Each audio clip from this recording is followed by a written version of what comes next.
I ain't taking my mask off, right? All right, welcome, guys. Welcome in person.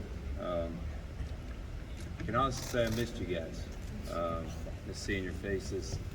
Just miss being around people, normalcy. So, still wearing the mask. You guys look a little funny, but I'm glad you're here. So, it's going to be a fun team to cover. But before I get started, we got a little special announcement I want to do. So, I want to invite Ben and Sherry up here and some players, Aiden, Marcus, and James. Have a seat there, guys. As many of you know,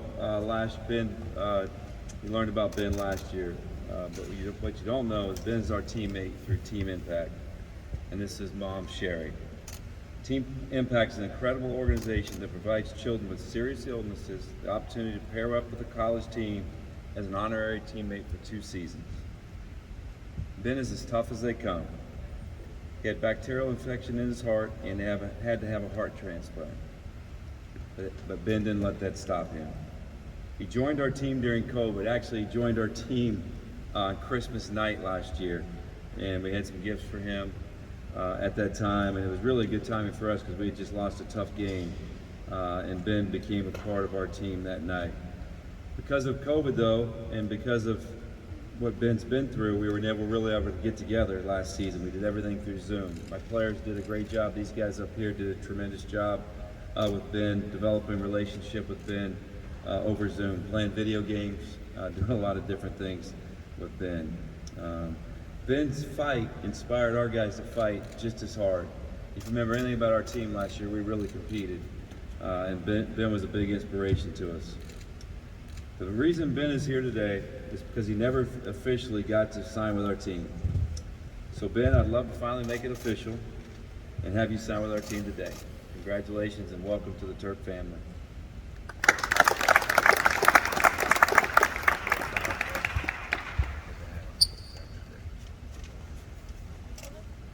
Yeah. You nervous, Ben?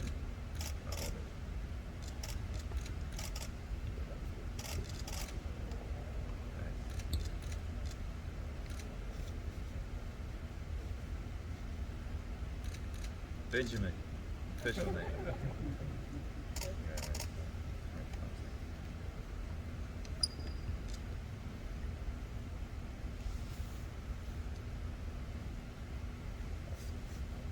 Congratulations, buddy. Welcome to the team. Welcome to the team. We'll take some pictures real quick. Put the hat on there, buddy. Oh, cool guy.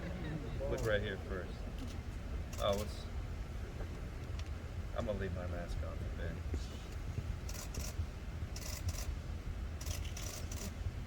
Awesome. Show us your contract, Coach. Letter of intent.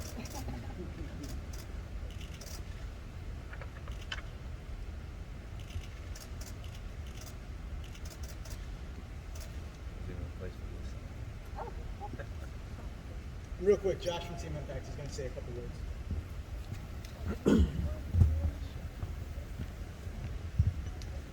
I want to thank Coach for giving us this platform and giving Ben this honor today. I also want to congratulate Coach because recruiting is a grind, and anytime you can land a top recruit like this, it's a good day, Coach. So congratulations. Look, I just want to say 3 things real quick. Team Impact, we are first and foremost, we're a healthcare organization because we believe that medicine is more than just treating the illness, it's about treating the whole child. We're also an athletic organization because we believe that building successful student athletes is more than just wins and losses. And finally, we're a relationship organization. We believe that the relationships that are established through college sports transcend sport itself and last beyond the time you spend together. And the memories that you're making here today, that's the stuff that's going to carry on. And the great thing about the University of Maryland is they're really setting the standard for Team Impact as we grow into sort of the go-to college sports nonprofit around the country. Maryland is modeling the way because they believe in all 3 of those things. And so I just want to thank Coach, want to thank Ben and Sherry, and want to thank you all because there's a lot more kids here in the DC area and around the country that we're trying to help. And we appreciate this opportunity to show people this is what we can do with college sports. So thank you very much. Appreciate it.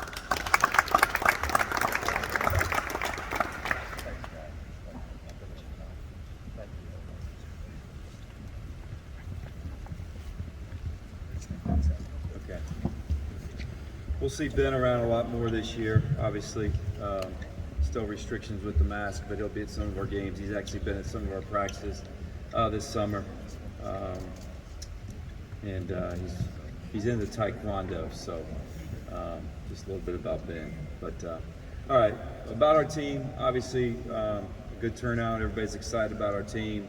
I'm excited about our team. We've had a really great off season as far as adding players, adding coaches, and we had a great summer with basketball practice, and we had a really great fall. We actually just officially started practice yesterday. We did a lot of individual work. When you have 8 new guys, you have a lot to teach and a lot of things to do. So we officially started yesterday, which is kind of scary because we have a private scrimmage this Saturday. But we'll be ready for it. But we're excited. We have a nice blend of, a lot of newcomers, but a little bit, older. And we have a lot of experience coming back with Dante and Eric and Hakeem, guys that played a lot of minutes for us last year, and then Fats and Hugh here, and Xavier, who's 24 years old. So might be our oldest team we've had in quite some time. We've had a lot of young teams here at Maryland. So probably the thing I'm most excited about is how well our guys get along. It's not, it's something that we do, frequently here. Our teams get along. We have great chemistry. But when you add that many new players to have our chemistry the way it is right now, of course we haven't lost a game yet, but these guys are really working hard and sticking together. So it's been a fun team to be around. I think we have a deep team. I think we have a hungry team. And, we're looking forward to just playing in another, probably the best league in the country again for third straight year. Very, very deep league, and one that'll get us ready for the postseason. So we're excited, and thanks for coming, and we'll open it up for questions. Please raise your hand for questions. State your name and affiliation, please. Mark, Dave Preston, WTOP Radio. Welcome back. I can hear you. Good to be on. You've had transfers in the past come in and make an impact. What's your biggest challenge trying to blend the new, the old, especially with the expectations you have? Guys like Fats. Well, they all came here for different reasons, right? So Fats played at a lower level, had to do a lot of scoring. And, one of the things we talked about when we recruited him, he doesn't have to score as much here. Now he'll have nights where he scores, but make guys around him better, and he's very good at that. He's extremely fast. He'll remind the fans a lot of Anthony. I'm not going to compare him to Anthony because that's not fair, but he's every bit as fast and quick, and he's a really smart, intelligent player on both ends of the floor. So his teams always win. Whenever we break the teams up in scrimmage, his team always wins, no matter who I put on it. So kid's a winner. But he wanted to play at the highest level. He knew Dante in high school and knew some of the players, so that was good. Q came here, was just kind of looking for something new, I guess, and he saw an opportunity. We didn't have a center really on the team, and so it was a great opportunity for him to come in and play right away. And we're challenging him to do things a little bit differently, but he's a great kid. Him and Fats are both great kids. Ian Martinez has been a pleasant surprise. We knew he was a good player. He's going to be a multi-position guy for us. He'll play the 1 and the 2. Great kid. Got hurt this summer, so he missed the summer, but he's healthy now and practicing. Really good athlete. Xavier, older kid, trying to make money playing basketball. Realize it's a real world out there and it's tough. Decided to come to Maryland and play at the highest level, and he kind of fits what we needed. Experience, toughness, really good defender. Pablo, another big body kid, athletic. I think the thing you'll notice when you first see us, and you'll see us practice today, is 1, how hard we practice, and 2, how more athletic we are, bigger, faster, stronger. It's quite evident in everything we're doing. And then you got all the returning players. Dante's gotten a lot better. Eric's gotten a lot. Eric was humbled through the NBA process, so he's hungry.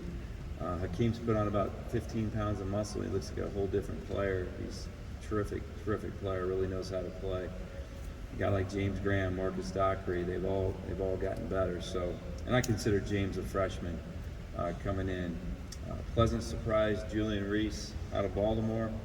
He's a little further along than we thought. He's got that Baltimore toughness, inside-out player, really good player. So it's a good mix right now. We feel good about it, and you'll see when the guys really like each other. They really care about each other, and that's a good sign. I'm getting a little bit older. I've had a lot of teams, so when you have a team that acts the way this team acts, it gives you a chance to be good. Coach Kevin Richardson with the Baltimore Sun. How has the transfer portal changed college sports? And the other question is, how do you sell a recruit on a position when you have guys that, high-level players that you have? How do you sell them to come into your program when you may have to sit a year or two? Yeah, so the portal's definitely changed. Everything's about the student athlete, and and guys were able to leave and go right away. Now the portal was good for us last year. The year before, it wasn't quite as good for us. It's part of our game. It is what it is. We want to blend it. We still want to sign some high school players, but we want to make sure we can add players to make us good. I think the rich get richer. I think the top is better. I think college basketball at the top will be better than it's been because teams will be deeper. Those players might not have been around late. You just had to go with what you got, and you've been able to add pieces. So, it's really a hard sell. So the year before, everybody thought we had 5 starters on our team. It was really hard to get someone out of the portal. Now the portal was different. It was mostly grad students at that time. Now the portal's all kinds of guys. But it's Maryland. It's a lot to sell here, and we first and foremost we look for personalities and competitors that are going to fit in. Guys that love basketball, guys that aren't. I'm not going to worry about at night. They're making the right decisions. They are 18 to 22-year-old boys, if you've had one, but that's kind of what we look for, and we've been successful with that. But a lot to sell, a lot of history, beautiful building. We've been successful. We're in the best league in the country. I can go on and on. Live in the greatest place in the world, I think. This area is terrific. So there's so much to sell. It's not working. Go ahead. You'll get to you. I want everybody to hear your question. Okay, sorry. I was just curious, over the last few years, you had pretty consistent teams into the NCAA tournament, winning a game. What do you see as the next step? And I know this is the big question here, but how do you try to take that next step? Yeah, we've had some teams that overachieved, that made the tournament and won a game, probably weren't supposed to. And we maybe had a team or two that didn't go as far as we thought. I still feel cheated because of COVID. We had an excellent team. Who knows what that? We could have lost in the first round. Everybody would have been yelling at me after that. But we could also gone to a Final Four or Elite Eight or something. So it's obviously the next step. Damon and I talk about it all the time. We know where we are as a program. Let me tell you something. The NCAA tournament's for real now. There's no bad teams. When you win a game, you've beaten somebody really, really good. I remember a few years ago we beat Belmont. We played as well as we could play and beat them by 2. Last year we were, excellent defensively against UConn, and we ran into a buzzsaw and made every shot. So I think this team has a chance to do that because we're going to be a little bit deeper, a little bit more experienced. We have really good guards. I'm a blessed guy. At some point I'm going to be blessed enough to make a run in the NCAA tournament. We've been really consistent. Take away the injuries, it could be 7 straight years to the NCAA tournament. We've been really consistent, but I know that year's coming. Hopefully, it's this year. Coach Chick Hernandez, CBS Sports. You mentioned Eric being humbled with the NBA process. I don't know how many guys you've had go through it and come back. What's been the general the way they've played when they've come back, and what's that conversation like when they do come back? Well, I think every kid's different, but we've had a lot that have come back, obviously, and they've all come back for the right reasons. It's where they need to be and get their degree, and Eric will graduate. He'll just need a few hours next semester to graduate. keep our streak alive. I think we're at 33 straight since I've been here. Seniors that have graduated, all 33 have graduated. So that's important. I just think it was like, you know, you're winning, you're playing at Maryland, you think it's automatic, you might get a chance to go to the NBA. And it really humbled him, and he worked really hard. He had a great summer, realized there's some things like leadership, being more consistent, becoming a better defender.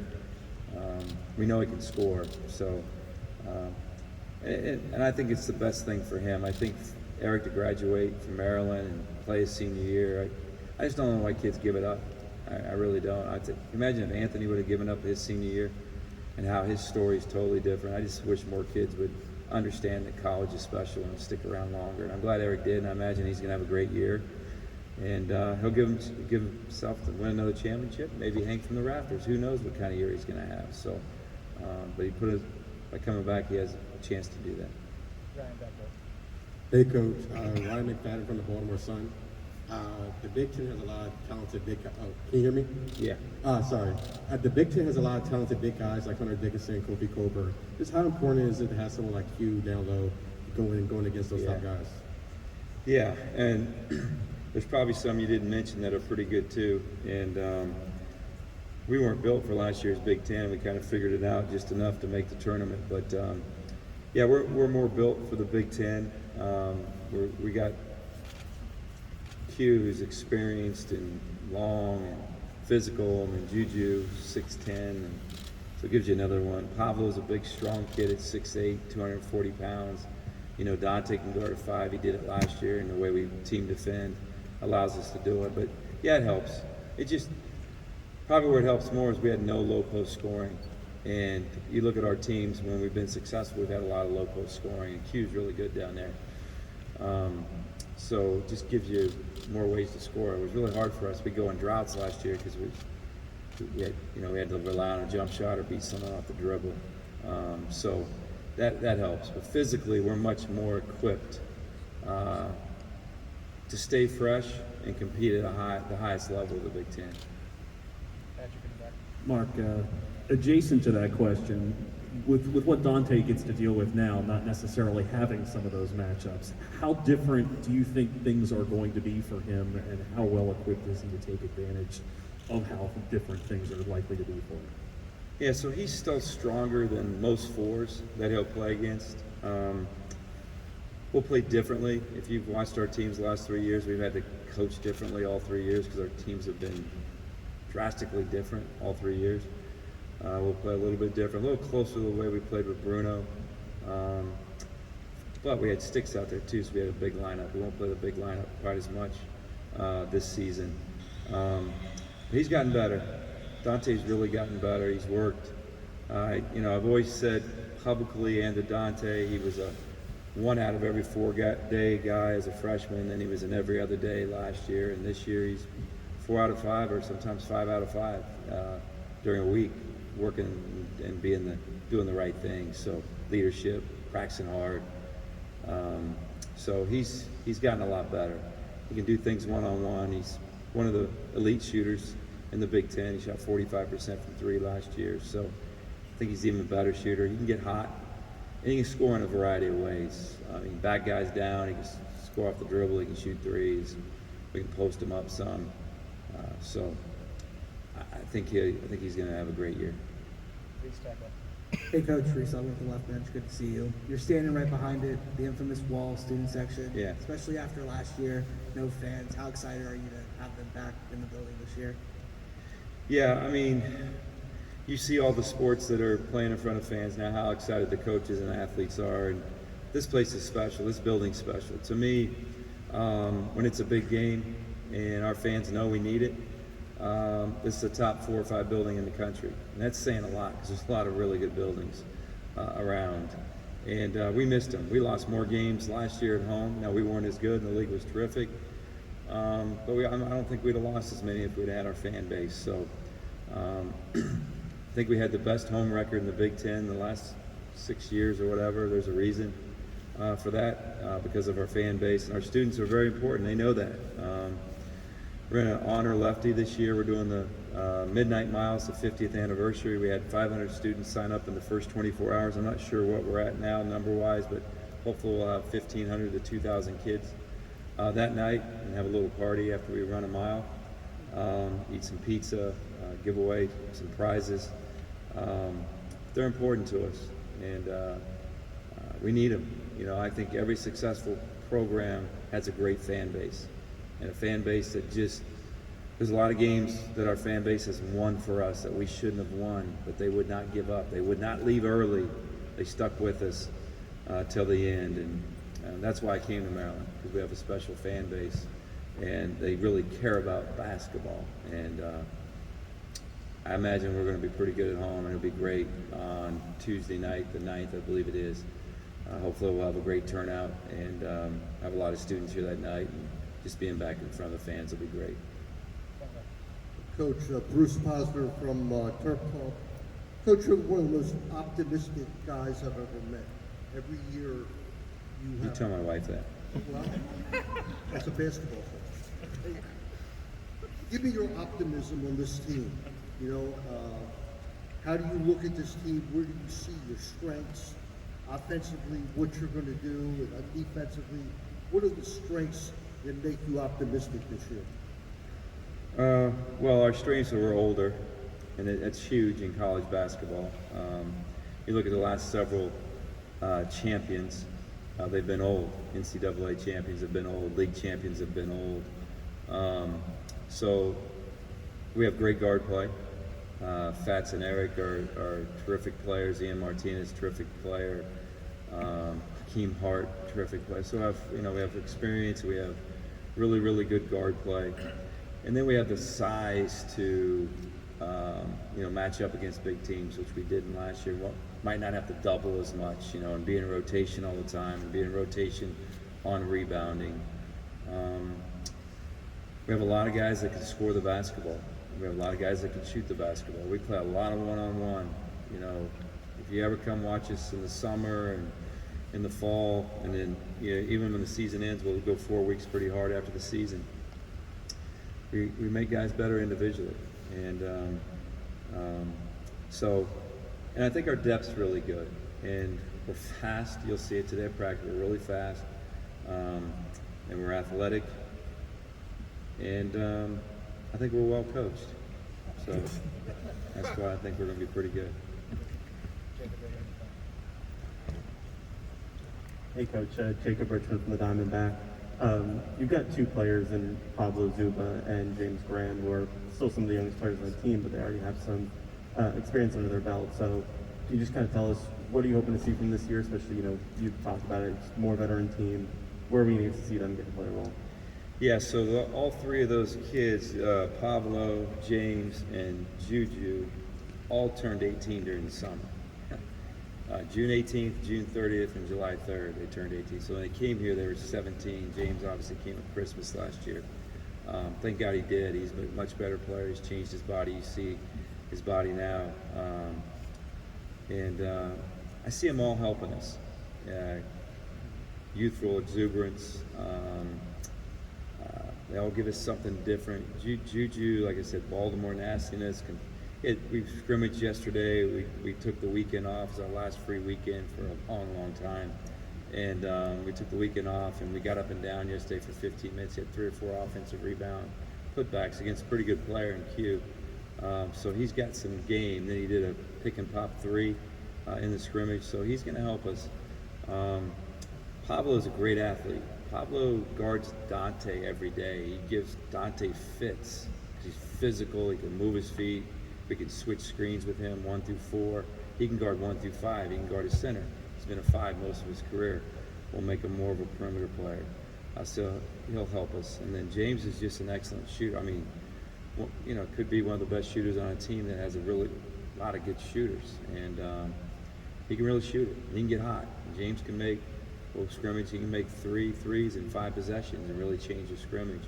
And he'll change games that way too. And he can make tough shots. So they all have great size.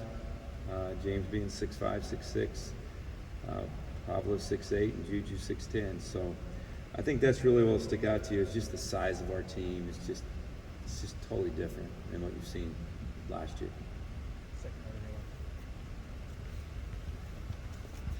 Got some new faces.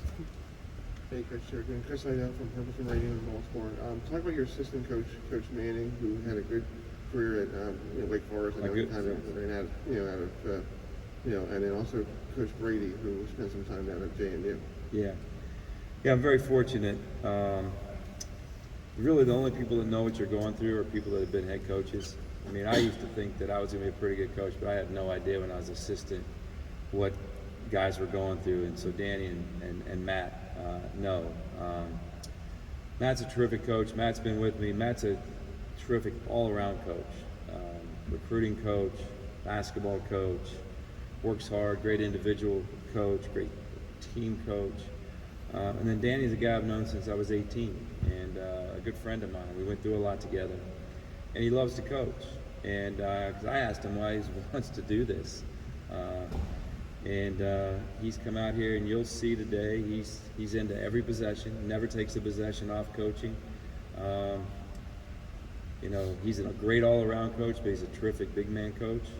And he's a great coach. He just took a job that's very difficult, and he did great at Tulsa. And I'm just lucky to have both of those guys on my staff. They make me a better coach and a better person. All right, Coach. Thank you very much. That's it? All right. Thank you.